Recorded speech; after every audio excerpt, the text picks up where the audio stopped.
শুনো তো রান্নাঘরে কি করছিস? তোর পড়া হয়ে গেল? হ্যাঁ, আমার এইমাত্র পড়া শেষ হলো। আজকে মায়ের শরীর খারাপ জানিস না?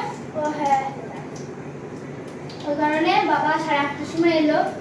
বাবা ফ্রেশ হলো, চা বিস্কুট মুড়ি দিলাম, তারপরে ভাত চাপালাম, ভাতে একটা আলু ভাত দিলাম, তারপরে বাবা এখন গরম জল খায়। হ্যাঁ, বাবার গরম জল করলাম, ঠান্ডা হতে দিলাম, তারপরে একটু বল আমাকে তরকারি কি রাখছিস? সকালকার মাছ ভাজা ছিল, পেঁয়াজ দিয়ে একটা তরকারি করব, তারপরে পোস্ত ছিল, ডিমের কারি ছিল, ওগুলো সব গরম করব। বেশ, তাহলে তুই বল আমি কিভাবে হেল্প করতে পারি।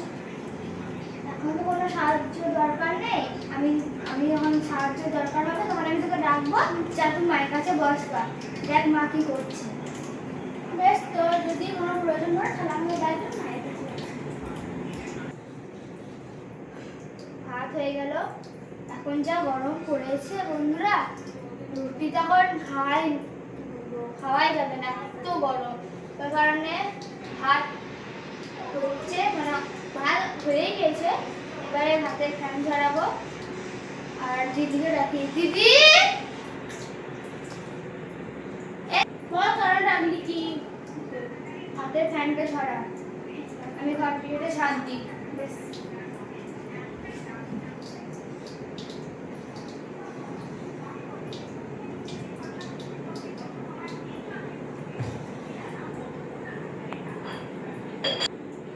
দিদি ভাতে কিছু করতে হবে না, আমি বললাম আমি এসে বলবো যে কিছু।